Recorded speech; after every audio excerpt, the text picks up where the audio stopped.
인류가 남긴 위대한 소설 중에는 아주 유명한 첫 번째 문장이 알려진 그런 소설들이 꽤 많이 있습니다. American Book Review라고 하는 잡지는 2006년 기획에서 이런 기획을 냈는데요. 100 Best Opening Lines of Novels. 소설 중에 가장 위대한 첫 문장 이렇게 100가지를 꼽았는데 1위는 허먼 멜빌의 모비 딕이었다고 합니다. 첫 문장은 Call me 이슈마엘 이렇게 시작해요. 나를 이스마엘이라 불러라. 이 외에도 우리에게 알려준 유명한 첫 번째 문장들이 많죠. 까뮤의 이방인의 첫 구절은 Mother died today. 어머니가 돌아가셨다. 오늘 돌아가셨다. 이렇게 시작합니다. 김훈의 소설 칼의 노래의 시작은 이렇습니다. 버려진 섬마다 꽃이 피었다. 또 유명하고요. 한강의 채식주의자 소설의 첫 문장은 이렇습니다. 아내가 채식을 시작하기 전까지 나는 그녀가 특별한 사람이라고 생각한 적이 없었다. 이런 유명한 첫 문장들을 독자들은 잊지 않고 기억을 합니다. 소설가들은 어떤 식으로 자신의 이야기를 풀어갈 것인지 늘 고민을 거듭하죠. 첫 문장의 인상이 소설 전체에 영향을 미친다는 사실을 잘 알기 때문입니다. 이태준 선생은 그의 고전 분장 강화라는 책에서 이렇게 말했습니다. 글의 첫 행 혹은 첫 마디가 모든 것을 좌우한다고 말하면서 너무 덤비지 말고 긴장하지도 말고 기발하게 접근하지도 말고 평범하게 시작해라 이렇게 충고합니다. 지난주 설교 시작 부분에서 저는 사복음서가 가진 그 시작 부분의 특징이 다 다르다는 이야기로 말씀을 드렸었는데요. 오늘은 누가복음의 앞부분 1장, 2장 이 서문을 좀 더 자세히 접근해 보는 시간을 갖겠습니다. 누가복음의 제일 앞은 이렇게 시작하죠. 1절, 2절은 이렇게 말합니다. 우리 중에 이루어진 사실에 대하여 처음부터 목격자와 말씀의 일꾼된 자들이 전하여 준 그대로 내력을 저술하려고 붓을 든 사람이 많은지라. 이렇게 누가는 말하고 있습니다. 그러니까 예수님, 그가 하려고 하는 예수님의 이야기는 역사적으로 사실이었다. 역사 가운데 있었던 사실이다. 이렇게 강조하면서 그 예수님을 증거하기 위해서 나도 붓을 들었다. 이렇게 말하죠. 그래서 데오빌로라고 하는 어떤 익명의 사람에게 이것을 확증하려고 전하는 그 책이 누가복음이다. 이렇게 서문을 적고 있습니다. 그는 글의 성격과 목적을 밝히는 멋진 서문을 달았을 뿐만 아니라 이어지는 1장의 스토리에서도 그가 하고 싶은 이야기를 합니다. 예수님보다 먼저 온 선구자라고 할 수 있는 세례 요한과 예수님의 이야기를 함께 엮어서 흥미롭게 이야기를 진행시켜 가죠. 요한의 출생을 예고한 다음에 예수님의 출생이 예고되고 요한이 태어나고 또 이어서 예수님이 태어나는 이렇게 오고 가는 어떤 구원의 스토리가 서로 연관관계가 있음을 말하고 있습니다. 누가복음은 복음서 중에서 가장 문학적인 격식이 갖춰진 책이라고 보는데요. 그는 의사였고 학문적으로 제일 똑똑한 지식이 있는 사람이었기 때문입니다. 누가복음은 원래 누가복음과 사도행전 두 권을 썼는데 원래는 하나의 이야기지만 주제를 가지고 둘로 나눈 것이죠. 그래서 앞에서는 예수의 이야기를 하고 뒤에서는 승천한 예수 이후에 생겨난 교회의 이야기를 하는 게 사도행전이에요. 두 책 다 서문을 담고 있습니다. 누가복음에도 서문이 있지만 사도행전을 읽어보면 거기에도 작은 서문을 덧붙여 놓았습니다. 자, 누가복음의 앞부분을 한번 생각해 보십시오. 이 예수님의 탄생 이야기가 등장하는 2장 이전에 1장은 특별히 길게 80절이나 되는 긴 서곡으로 그가 하고 싶은 마음을 여기에 담았습니다. 또 다른 복음서와는 달리 누가복음에는 예수님의 탄생 이야기에 많은 지면을 할애하고 있죠. 마가나 요한복음에는 탄생 이야기가 나오지도 않고요. 1장은 비교적 간단하게 언급되는 반면에 누가복음에서는 길게 표현됩니다. 예수님의 탄생 이야기는 장수로는 2장이지만 1장이 80절이나 되기 때문에 사실상은 3장 정도의 분량이 할애됐다라고 볼 수 있습니다. 이렇게 많은 지면을 할애한 이유는 예수님의 선구자인 세례 요한과 예수님의 탄생 이야기를 하나로 엮어서 어떤 스토리를 만들고 싶었기 때문이죠. 먼저 요한의 탄생 이야기를 끝내고 예수님 이야기로 넘어가는 게 아니라 요한의 수태고지와 예수님의 수태고지를 연결하고 또 이어서 요한의 탄생과 예수님의 탄생 이야기를 나란히 놓아서 두 이야기가 어떤 병행 관계를 이루도록 하고자 하는 의도가 있습니다. 하고 싶은 의도가 뭘까요? 무슨 의미가 있을까요? 우리가 학문적으로 이 의미를 깊게 다룰 수는 없지만 몇 가지 핵심적인 내용만 다룬다면 이렇습니다. 우선 누가복음은 요한의 수태와 탄생 그리고 예수님의 수태와 탄생으로 시작되는 이 복음 이야기를 요약해 볼 때 하나님의 놀라운 능력이 인간에게 임한다. 하나님의 놀라움이 임한다는 사실을 강조합니다. 그리고 그것을 경험한 사람들이 믿음으로 그 하나님의 능하심을 반응해야 된다. 믿음으로 반응해야 된다는 사실을 강조하고 있습니다. 하나님이 연약한 이들에게 찾아오시는데 그 하나님을 향해서 우리가 믿음으로 뜨겁게 반응한다. 이런 이야기가 계속되게 된다는 것이죠. 하나님 앞에서 의인이라고 불렸지만 성결한 사람이지만 불행히도 아기가 없는 부부, 그렇게 나이가 들어서 인간적으로는 더 이상 아기를 기대할 수 없는 그 위치에 있는 부부에게 하나님이 너희에게 아이가 태어난다 약속을 했습니다. 그런데 이에 대한 사가랴의 응답은 1장 18절에 보면 내가 이것을 어떻게 압니까? How can I know this? 라는 불신앙의 표현이 담겨 있습니다. 이에 천사 가브리엘은 바로 내가 하나님이 보낸 천사야 라는 것을 상기시키면서 이 약속이 확실하다는 사실을 알려주고 있습니다. 그리고 하나님의 이 약속이 이루어질 때까지 당신은 말을 하지 못하게 됩니다 라고 표적을 내리죠. 하지만 때가 되면 반드시 이 말이 이루어진다는 사실을 확인하면서 그렇게 합니다. 마리아에게 있었던 수태고지 역시 비슷하죠. 마리아가 그 소식을 받았을 때 믿기 어려웠을 겁니다. 아니, 남자와 관계를 맺지도 않은 저에게 왜 임신이 생겨나나? 이건 믿을 수 없습니다. 말도 안 됩니다 라고 반응하는 게 당연했을 것입니다. 그래서 마리아도 34절에 보면 비슷하게 물었습니다. 이에 가브리엘은 이거 역시 하나님의 약속이라는 사실을 상기시키죠. 그리고 이후의 내용은 우리가 너무나 많이 들어서 잘 알고 있습니다. 의심 속에서도 믿음으로 복종하는 마리아의 순종과 동시에 그의 친척인 엘리사벳에게 찾아가서 교제하면서 서로의 의문점이 풀려나가기 시작하고 마리아는 노래를 부릅니다. 지난주 말씀이었죠. 이후에 카메라의 앵글은 세례 요한의 탄생 이야기로 옮겨갑니다. 그들의 만남 이후 4개월이 지난 후 10달이 되었기에 엘리사벳이 아들을 낳게 되었습니다. 이름을 짓는 과정 속에서도 기적이 일어났어요. 사람들은 당연히 아버지 이름을 따라서 사가랴 주니어라고 하겠지라고 기대를 했는데 놀랍게도 요한이라고 서판에 적는 것을 보면서 사람들이 깜짝 놀랍니다. 그와 동시에 그동안 혀가 굳어 있었던 그가 입술이 터지면서 말을 하고 하나님을 찬송하게 되는 일을 보면서 더 두려워하게 됩니다. 하나님의 행하시는 능력에는 어떠한 한계도 없고 이것을 목격한 사람들에게 나타나야 하는 반응은 믿음으로 응답하는 것이다라는 사실을 다시 보여주고 있습니다. 엘리사벳의 임신도 마리아의 임신도 기적이라고 밖에는 표현할 길이 없는 것입니다. 예수님의 탄생 소식을 들은 목자들의 구유에 누인 아기를 보러 서둘러서 베들레헴으로 향하는 모습도 같은 맥락에 있는 믿음의 반응이라고 할 수가 있어요. 이후에 펼쳐지는 누가복음의 스토리들을 보면 다 예수님을 통해서 다양한 방식으로 하나님의 능력이 드러나는 이야기들입니다. 예수님은 우리들의 죄를 용서하시고 병자를 고치시고 귀신을 쫓고 풍랑을 잔잔하게 하며 적은 음식으로 큰 군중을 먹이면서 하나님의 능력을 드러내시게 됩니다. 그리고 사람들은 예수님을 통해 나타나는 이 하나님의 능력에 놀라고 기뻐하면서 영광을 올려드리고 믿음의 눈길로 예수님을 바라보게 됩니다. 이러한 주제를 펼쳐나가는 누가복음의 초입 부분, 앞부분은 놀랍게도 남성들 대신에 여성들이 무대 중앙에 서 있는 것을 우리가 발견합니다. 사가랴는 신실한 사람이었지만 하나님의 능력을 믿지 못하는 불신앙의 사람으로 묘사됩니다. 마리아의 남편 요셉의 경우에는 마태복음을 보면 천사가 몇 번 나타나는 그런 장면이 있지만 누가복음에는 아예 요셉의 이름이 언급되지도 않습니다. 요셉은 등장인물에 나오지 않습니다. 세례 요한의 탄생은 엘리사벳의 부끄러움을 없이 하시려고 하는 하나님의 자비였다라고 25절은 말을 하고 있고요. 가녀린 소녀 마리아는 비천한 자가 높아지고 기득권자들이 지위를 상실한다는 어떻게 보면 굉장히 급진적인 노래를 부를 때 읽는 사람들의 간담이 서늘해졌을지도 모릅니다. 예수님의 탄생을 묘사하는 누가복음 2장의 장면도 생각해 볼수록 굉장히 애잔하고 소박합니다.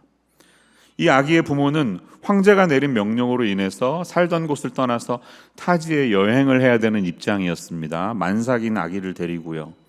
또 가까스로 겨우 태어난 아기를 누일 자리도 제대로 없어서 가축의 여물을 먹이는 구유에 두었다는 스토리는 얼마나 우리의 마음이 애잔해집니까? 천사들은 밤중에 양을 치는 목자들에게 제일 처음 나타나서 이 태어난 메시아의 탄생 소식을 전하고, 또 그들은 얼른 달려가는, 그 양을 치다가 옷도 입지 못하고 만왕의 왕께 경배하러 달려오는 모습들은 굉장히 애잔하고 소박한 그림입니다. 이런 그림은 하나님이 어떤 사람들에게 오시고 그들을 위해 무엇을 하시는 분이신지를 보여주는 좋은 사인이라고 할 수가 있습니다. 비천하고 낮은 자들을 향해 찾아오시는 하나님의 이야기는 누가복음을 관통하는 중요한 주제 중에 하나입니다. 자, 오늘 읽은 우리의 본문 사가랴의 노래는 이러한 잔잔하고 소박한 흐름 가운데 잠시 한 장면으로 스쳐 지나갑니다. 어쩌면 내용이 평범해서 생각 없이 읽으면 그냥 훅 지나갈 수 있는 그런 찬양입니다. 하지만 그가 부른 노래에 담긴 귀한 통찰과 메시지가 있음을 기억하십시오. 오늘 우리에게 본문은 묻고 있습니다. 만약에 당신에게 오랜 침묵 끝에 다시 노래할 수 있는 기회가 주어진다면 당신은 무엇을 노래하시겠습니까? 긴 침묵 후에 당신에게 누군가 마이크를 내민다면 무슨 말부터 하시겠습니까? 라고 묻습니다. 아마 10개월 동안 한마디 못하고 혀가 굳은 채 살았다면 우리 같으면 이럴 거예요. 답답해서 죽는 줄 알았네. 매일 처음 바르는 그런 게 아니었을까요? 정말 힘들었다. 혹은 이런 나를 도와준 아내에게 감사한다, 가족에게 감사하는 그런 이야기를 했을 겁니다. 하지만 사가랴는 찬송하리로다, 이렇게 그의 입술을 열고 있습니다. 하나님을 찬양하는 것입니다. 이 찬송하다라는 동사, 라틴어 베네딕투스를 따서 교회 역사 속에서는 이 사가랴의 노래를 베네딕투스라고 부릅니다. 많은 작곡가들이 이 이름을 따서 남긴 찬양들이 우리 음악의 역사에 많이 남아 있습니다. 자기의 아들 세례 요한의 탄생을 기뻐하면서 예언하는 사가랴의 노래가 오늘 우리에게 주는 교훈이 무엇일까요?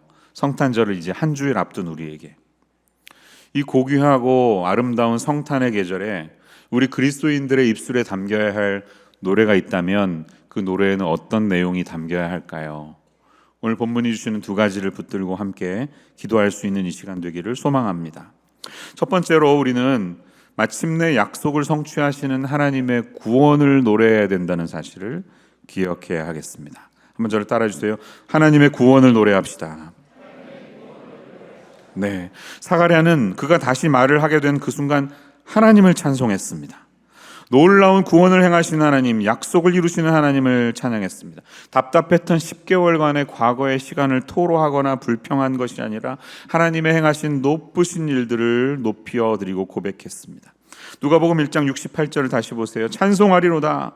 Blessed be the Lord God of Israel. 이렇게 말하죠. 그리고 그 백성을 돌보사 속량하시는 분이시다 라고 말합니다. 우리의 하나님은 우리를 돌보시고 우리를 속량, 리딤 해주시는 분이신 줄로 믿습니다. 여기서 특별히 돌보다라는 단어에 집중하십시오. 이 돌보다라는 뜻은 그냥 take care, 보살피다라는 의미도 있지만 문자 그대로 해석한다면 그것보다는 방문하다라는 말이 더 맞습니다. visit 했다는 거예요. 그래서 제가 가진 ESV는 이렇게 말합니다. For he has visited and redeemed his people.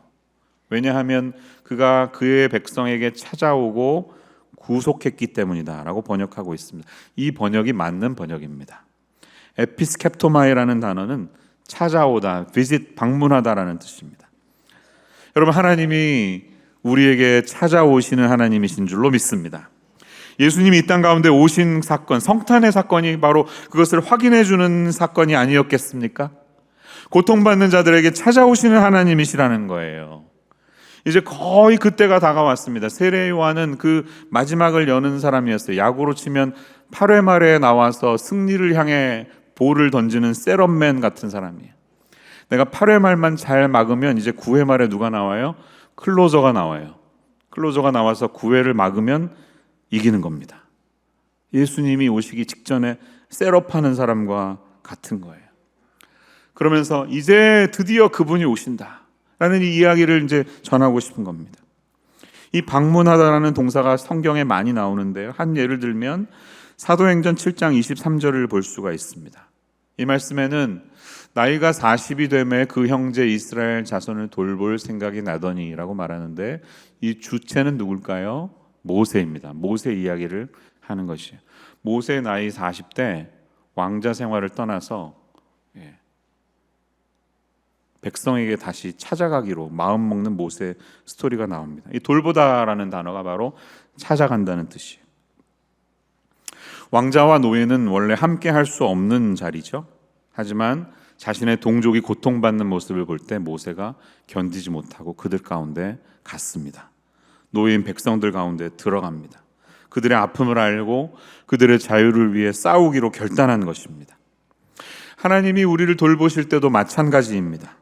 하나님은 높은 하늘 보좌에서 그냥 우리를 내려다보시면서 아이고 불쌍해라 라고 여기시는 하나님만이 아니라 마침내 때가 되면 직접 우리에게 찾아오셔서 방문하시고 또 돌보시는 하나님이신 줄로 믿습니다.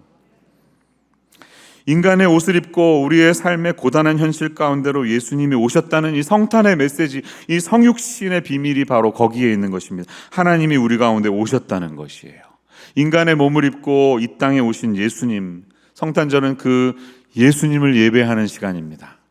산타클로스나 선물이나 크리스마스 트리가 아니라 그 예수님이 경배받으셔야 되는 시간입니다. 조용히 우리에게 다가오는 성탄의 계절에 우리의 마음속에 이 성자 하나님에 대한 찬양과 감사가 넘쳐나시는 저와 여러분의 삶이 되시기를 축원합니다.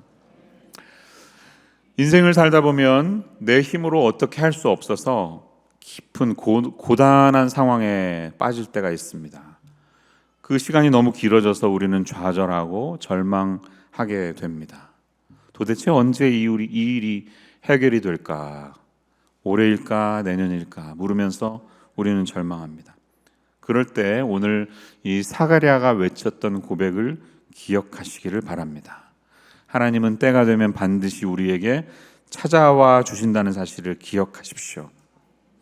살아계신 하나님은 지금도 우리의 아픔을 돌보시고 우리 삶 가운데 찾아오셔서 구원의 역사를 이루시는 하나님이신 줄을 기억하시기를 바랍니다. 아픔과 절망 속에서 세상에 나밖에 없구나, 이제 어디다 도움을 구하나 하지 마시고 하나님의 이름을 부르세요. 도움의 손길을 청하세요. 주께서 응답하시는 줄로 믿습니다. 얼마 전에 어떤 전화를 제가 한번 받았는데요, 어떤 성도님의 전화였습니다. 익명의 성도님. 목사님 참 죄송한데 제가 집에 쫓겨나게 생겼습니다. 렌트비를 더 이상 내지 않으면 이제 나가라고 합니다. 혹시 조금 교회에서 도와줄 수 있을까요? 참 어려운 부탁을 하시는 거예요. 아유, 얼마나 필요하신데요. 그래서 한 2,000불이면 메꿀 수 있을 것 같아요. 곤혹스럽고 죄송하게 말씀하시는 그 성도님의 애절한 톤이 느껴졌습니다. 아유, 걱정 마세요. 저희 교회에 이렇게 필요한 때 구제하는 사역팀이 있어요. 제가 장로님을 통해서 얼른 팔로우업 하겠습니다. 장로님은 전화를 받자마자 다음 날 성도님에게 찾아가서 체크를 전달해 드렸는데 너무 감격해서 우셨다는 거예요. 아이고, 너무 감사해서 또 저에게도 오셔서 이렇게 꼬박꼬박 인사를 하시는데 제가 참 죄송하더라고요. 한 것도 없이 연결해 드리기만 했는데 뭔가 이렇게 엄청난 일이 자기에게 벌어졌다는 것을 표현하시는 그분의 얼굴을 제가 잊을 수가 없습니다. 이런 일이 우리 가운데 벌어질 때 얼마나 감사할 일이 많은가요? 하지만 여러분, 우리가 재정적인 어려움에서 벗어나는 일보다, 우리의 몸이 치유되는 일보다 훨씬 더 중요한 일이 있습니다. 그것은 우리의 영혼이 죄와 사망의 어둠 속에서 구원받는 일입니다. 사가랴의 노래는 우리가 어떻게 되었는지, 그 구원이 무슨 의미가 있는지를 이렇게 노래하고 있습니다. 이 68절 이하의 내용을 보십시오. 그는 찬송하면서 이렇게 말합니다. 우리를 위하여 구원의 뿔을 그 종 다윗의 집에 일으키셨으니, 예수님을 보내주셨다는 뜻이죠. 이것은 주께서 예로부터 거룩한 선지자 입으로 말씀하신 바와 같이, 전에 예언했던 바와 같이 71절 우리 원수에게서와 우리를 미워하는 모든 자의 손에서 구원하시는 일이라. 우리를 구원하시는 그 구원의 의미가 무엇인지 그는 분명하게 고백하고 있다는 것이에요. 원수의 손에서 우리를 자유롭게 하셨다는 것입니다. 이것은 단순히 어떤 정치적인 해방을 말하는 것이 아니라 죄와 사망의 권세에 눌려있는 인간에게 찾아오시는 하나님의 구원을 노래했다는 것입니다.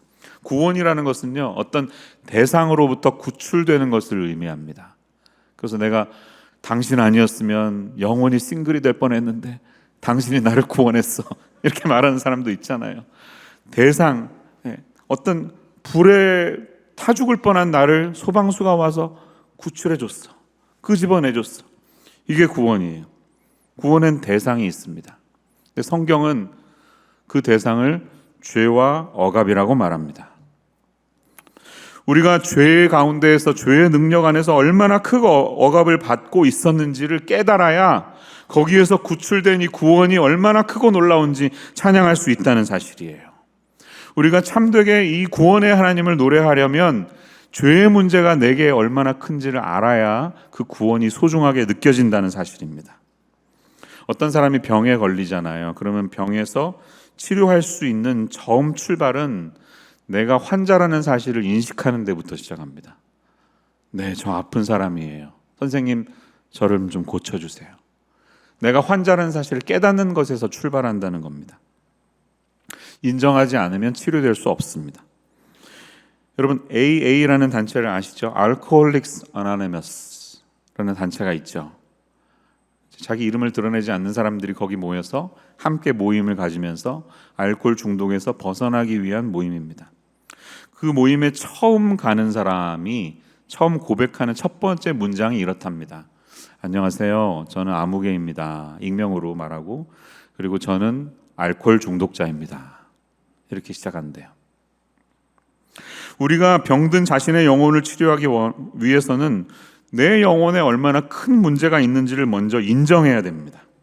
죄에 빠진 우리의 영혼은 원수의 억압 가운데 죄의 노예가 되었기 때문이에요. 우리는 사실 예수님이 아니면 죄의 노예가 되어서 헤어나올 수 없는 존재라고 성경은 말하는 것입니다. 같은 죄를 반복해서 짓고 그 문제를 해결하지 못하면 우리는 죄의 노예가 되는 것이죠. 그러면 자유함을 잃어버립니다. 그 죄로부터 자유해지지 못합니다. 죄가 시키는 대로 그의 다스림 속에 무기력하게 살아가는 게 우리의 삶이에요. 성경은 그 문제에서 어떻게 벗어날 수 있는지 구원에 대해서 여러 번 강조합니다. 로마서 6장 16절의 말씀을 보면 이런 말씀이 있죠. 너희 자신을 종으로 내주어 누구에게 순종하든지 그 순종함을 받는 자의 종이 되는 줄을 너희가 알지 못하느냐. 어떤 사람은 죄의 종으로 사망에 이르고 어떤 사람은 순종의 종으로 의에 이른다. 이렇게 말합니다. 무슨 말이에요? 우리가 죄에게 우리 자신을 내주어서 죄의 종이 되었다. 죄의 다스림을 받는 존재가 되었다. 이렇게 바울은 인간의 상태를 진단하고 있습니다. 학문적으로 보면 이 죄의 종이 된다는 것, 이것을 중독이라고 부릅니다. 거기서 헤어나오지 못하는 거예요. 알코올 중독, 미디어 중독, 마약 중독, 쇼핑 중독, 도박 중독 다 마찬가지입니다. 이것이 나 자신을 궁극적으로 파괴시킨다는 사실을 알면서도 거기에서 헤어나오지 못하는 것이 중독이에요. 불행하게도 죄의 노예가 된 사람은 자기가 무슨 죄에 빠졌는지도 알지 못합니다. 이게 죄인의 문제예요. 하지만 죄에서 해방된 사람은 다릅니다. 예수님을 나의 구주로 믿으면 이제 내 안에 있는 죄가 무엇인지를 인식하게 됩니다. 그것이 그리스도인이 되는 출발이에요. 내가 살아왔던 삶이 죄였구나, 하나님 앞에서. 전에는 전혀 인식하지 못했어요. 근데 예수님을 믿으면서 우리는 죄에 대해서 인식하게 됩니다. 이것이 하나님의 은혜라고 할 수 있어요. 그리스도인이 된 이후에도 우리는 여전히 죄를 짓습니다. 우리 모두 죄를 짓습니다. 하지만 그리스도인은 자신이 지은 죄를 인식하게 됩니다. 무엇이 하나님 앞에서 죄였는지를 깨닫게 됩니다. 이게 하나님의 은혜인 줄로 믿습니다. 내가 죄에서 더 이상 노임을 받지 않고 죄 바깥으로 나왔기 때문에 그 죄를 쳐다보는 인식이 생긴 거예요. 정체성이 생긴 거예요. 그래서 우리는 회개할 수 있습니다. 회개는 예수님을 믿는 사람만이 할 수 있는 것인 줄로 믿습니다. 사가랴는 바로 그 구원을 노래하고 있습니다. 하나님께서 우리를 원수의 손에서 우리를 자유롭게 하셨다. 그 죄의 권세에서 드디어 벗어나게 된다. 이렇게 말하고 있습니다. 할렐루야. 그러면 이 자유를 얻은 우리가 어떻게 살아야 될까요? 누가복음 1장 74절 75절을 보면 사가랴는 이렇게 노래합니다. 우리가 원수의 손에서 건지심을 받고 종신토록 주의 앞에서 성결과 의로 두려움이 없이 섬기게 하리라. 이렇게 말합니다. 예수님을 믿고 예수님의 오심을 기뻐하는 저와 여러분의 삶 속에는 죄에 대한 두려움 없이 하나님 앞에서 나의 인생이 온전히 쓰임받을 수 있게 된다는 사실을 기쁨으로 찬양할 수 있게 되는 줄로 믿으시는 성도님들 되시기를 축원합니다. 그런 오늘이 되시기를 축원합니다. 이렇게 소망의 메시지를 제가 전하지만 어떤 분은 혹시 하나님의 응답, 하나님의 찾아오심이 저에게는 너무 멀게 느껴집니다 라고 생각되는 분도 계실 것 같아요. 응답되지 않는 기도로 20-30년을 기도하시는 분도 보았습니다. 도대체 우리 부모님, 남편, 아내는 언제 주님이 구원해 주실까? 내 기도를 듣고는 계실까? 이런 생각을 갖고 계신 분들도 계십니다. 그런 분들은 오늘 사가랴의 삶을 묵상해 보시기를 바랍니다. 그리고 드디어 그의 아들로 태어난 세례 요한이 마침내 성경 전체의 역사로 볼 때 어떻게 쓰임받았는지를 묵상해 보시기를 바랍니다. 세례 요한은 구약과 신약을 연결하는 마지막 징검다리라고 할 수가 있습니다. 세례 요한을 통해 이제 신약의 스토리가 펼쳐집니다. 예수님이 태어났어요. 그래서 그는 구약의 마지막 선지자라고 할 수 있습니다. 구약이라는 39권의 책의 맨 마지막 책은 말라기죠. 말라기의 맨 마지막 부분이 이렇게 적혀 있어요. 4장 5절에서 6절이에요. 보라, 여호와의 크고 두려운 날이 이르기 전에 내가 선지자 엘리야를 너희에게 보내리니 그가 아버지의 마음을 자녀에게로 돌이키게 하고 자녀들의 마음을 그들의 아버지에게로 돌이키게 하리라. 돌이키지 아니하면 두렵건대 내가 와서 저주로 그 땅을 칠까 하노라. 이것이 구약의 마지막 말씀입니다. 이후에 어떻게 됐죠? 400년 동안 아무 말씀이 없으셨습니다. 드디어 이 고백한 엘리야가 나옵니다. 이 엘리야가 누굴까요? 세례 요한이에요. 세례 요한. 그가 엘리야의 마음을 다시 가지고 이 땅에 찾아온 그 선지자가 바로 세례 요한이라고 성경은 말하죠. 마태복음 11장에서 예수님이 이것을 확인해 주신 적도 있습니다. 예수님의 말씀이니까 그것은 우리가 의심할 수가 없죠. 예수님이 말씀하셨어요. 모든 선지자와 율법이 예언한 것은 요한까지니 만일 너희가 즐겨받을진대 오리라 한 엘리야가 곧 이 사람이니라. 예수님이 확인해 주십니다. 그것은 엘리야가 다시 돌아왔다는 뜻이 아니라 엘리야가 환생했다는 뜻이 아니라 엘리야의 사명, 엘리야의 심정을 가진 새로운 선지자가 너희 가운데 온다는 예언이 성취됐다는 뜻입니다. 누가복음 1장 17절에서 사가랴에게 처음 나타났던 천사의 말과도 일치합니다. 천사가 말했잖아요. 그가 또 엘리야의 심령과 능력으로 주 앞에 먼저 와서 아버지의 마음을 자식에게 거스르는 자를 의인의 슬기에 돌아오게 하고 주를 위하여 세운 백성을 준비하리라. 여러분, 드디어 400년의 시간이 흐른 후에 아무도 주목하지 않았던 사가랴라는 늙은 한 제사장의 삶을 통해 하나님이 찾아오셨고 그 늙은 부부의 인생, 그 어머니의 자궁을 통해 약속의 선지자가 태어나게 됩니다. 400년 동안 세상은 암흑이었을 것입니다. 여러분 생각해 보세요. 2달, 3달 동안을 예배 드릴 때 기쁨이 없어도, 기도의 응답이 없어도, 기도 시간에 기도를 하는데 아무 느낌이 없으면 우리가 얼마나 좌절해요. 기쁨이 없잖아요. 4개월을 그렇게 한다고 생각해 보세요. 근데 4년도 아니고 40년도 아니고 400년 동안 침묵하셨다면 세상이 얼마나 어두웠을까요? 근데 드디어 그 어둠이 끝이 나고 새로운 새벽이 옵니다. 빛이 찾아오십니다. 이 예언을 통해 이루어집니다. 그 나이든 선지자의 아들을 통해 약속의 선지자 역할을 감당한 새로운 열쇠가, 문이 열린다는 사실 속에 얼마나 소망이 있었겠습니까? 찬양이 나오지 않을 수 없겠죠. 하나님의 약속이 더디 느껴져서 답답하신 분이 계시나요? 사가랴의 인생을 떠올리십시오. 하나님이 반드시 찾아오실 겁니다. 우리에게 찾아오십니다. 방문하십니다. 그리고 우리를 구원의 길로 인도하실 줄로 믿습니다. 예수님의 오심을 통해 저와 여러분에게 이 죄와 사망의 권세에서 벗어나게 하신 하나님의 구원을 묵상하면서 성탄절을 맞이하는 우리 모두가 되시기를 축원합니다. 두 번째, 마지막으로 오늘 본문은 이렇게 말합니다. 빛 되신 구원자 예수님의 길을 준비하는 사람의 사명을 노래하라고 말합니다. 이어지는 76절에서 79절까지는 자신의 아들에 대한 예언을 하고 있습니다. 이 아이여, 내가 지극히 높으신 이의 선지자라 일컬음을 받고 주 앞에 앞서가서 그 길을 준비하라고 말하고 있습니다. 세례 요한의 사명은 예수님의 길을 준비하는, 길을 닦는 사람이었습니다. 군대로 치면 공병부대였습니다. 공병부대가 먼저 가서 길을 만들어 놓은 후에 전차 부대가 올 수 있잖아요. 예수님의 오심을 위해 길을 닦는 사람이었습니다. 그게 세례 요한의 사명이었습니다. 공병부대는 대부분 주목받지 못합니다. 롬멜 장군, 이런 전투에서 승리하는 장군들이 주목받지, 길을 닦는 사람들은 주목받지 못합니다. 그러나 그는 자신의 사명으로 충분히 기쁨을 누리고 그 사명이 내게 주신 하나님의 유일한 소명이었음을 묵상하면서 살았다는 삶이라는 거예요. 자그마치 700년 전에 그의 사명을 예언했던 이사야의 고백이 있습니다. 이사야 40장 3절을 보면 제가 몇 주 전에 말씀드린 적이 있죠. 외치는 자의 소리여 이르되 너희는 광야에서 여호와의 길을 예비하라. 사막에서 우리 하나님의 대로를 평탄하게 하라. 이렇게 이제 이사야가 노래했습니다. 그래서 우리의 마음도 예수님을 위해 준비되어야 한다 말씀드렸지만, 사실 그가 고백했던 이 외치는 자의 소리는 세례 요한을 향한 예언이었습니다. 700년 후에 이 존재가, 선지자가 드디어 태어나고 그는 자신의 사명을 이루어 드리지 않습니까? 어떻게? 광야에 외치는 자의 소리로 살아갑니다.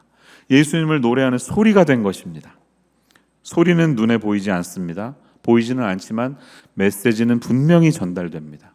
제가 사용하는 이 마이크의 브랜드를 아무도 모릅니다. 저도 모릅니다. 하지만 마이크는 자신의 기능을 충분히 하고 있습니다. 스피커가 하고 싶은 말을 여러분에게 전달해 주고 있습니다. 그러면 마이크는 사명을 다한 거예요. 세례 요한이 그 일을 했다는 것입니다. 자신을 드러내지 않고 오직 하나님만을 드러냈습니다. 그는 예루살렘 성전 앞이나 학자들의 도서관, 정치가들이 모인 산헤드린 앞이 아니라 광야라고 하는 아무도 찾지 않는 곳에서 하나님의 말씀을 선포했습니다. 처음에 얼마나 외로웠을까요?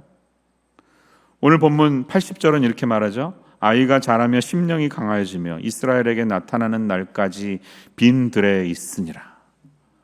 1, 2년이 아니라 때가 될 때까지 그의 모든 청년, 청소년 시절을 광야에서 보냈음을 나타내고 있어요. 사람들이 그의 외치는 소리를 듣고 드디어 광야로 나오기 시작합니다. 점점점 많아집니다. 인기를 얻게 됩니다. 회개 운동이 일어나고 너도 나도 세례 요한의 물 세례를 받겠다고 찾아옵니다. 그래서 이제 스타가 된 그에게 사람들이 물은 적이 있어요. 당신이 그리스도입니까? 라고 묻습니다. 그 정도 인기가 오면 이제 제가 만약에 요한이라면 글쎄요 그랬을 것 같아요.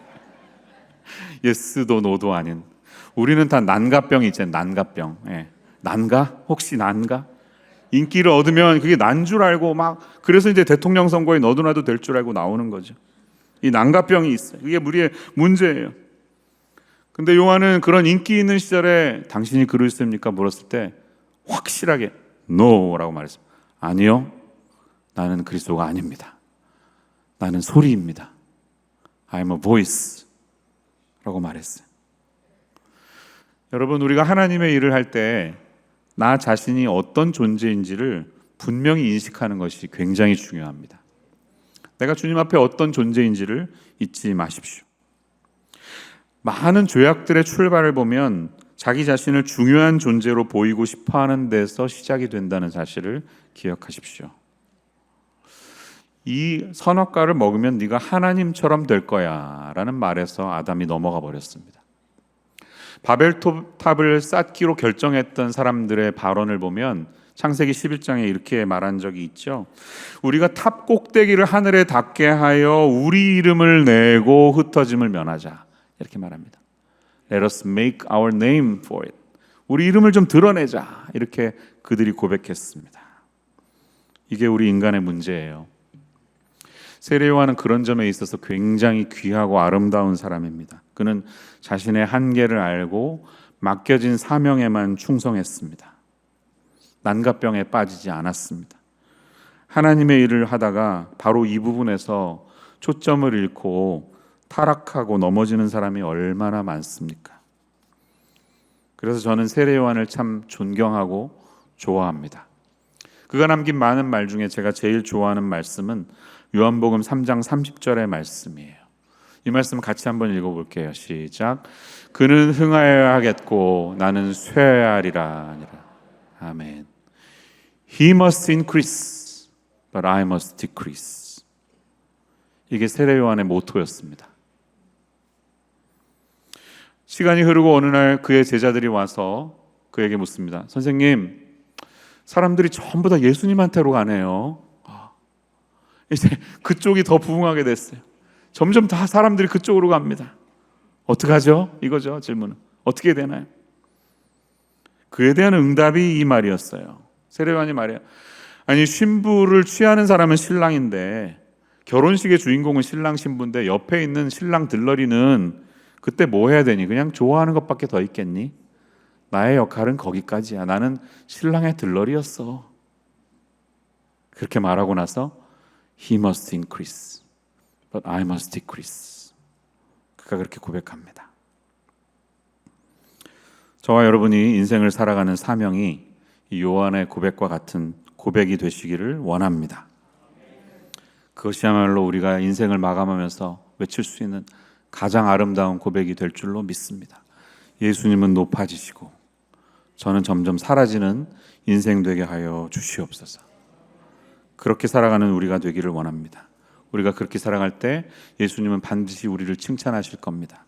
예수님이 세례 요한의 삶에 대해서 이렇게 평가하신 적이 있어요. 누가복음 7장 27절 이하에 보면 기록된 바 보라 내가 내 사자를 내 앞에 보내리니 그가 내 앞에서 내 길을 준비하리라 한 것이 이 사람에 대한 말씀이라. 세례 요한이죠.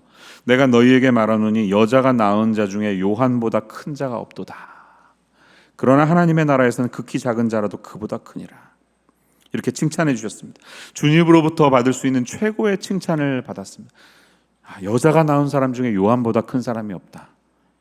이렇게 칭찬하셨습니다. 그리고 그 선지자의 길을 갔던 그의 삶을 견인했던 배경에는 묵묵히 오랜 시간 응답이 없는 암흑기 속에서도 4년도 40년도 아니고 400년 동안 말씀하시지 않았던 그 하나님의 곁에 머물면서 묵묵히 제사장 일을 감당하고 자신에게 주어진 삶을 살았던 사가랴와 엘리사벳의 삶이 있었음을 기억하십시오.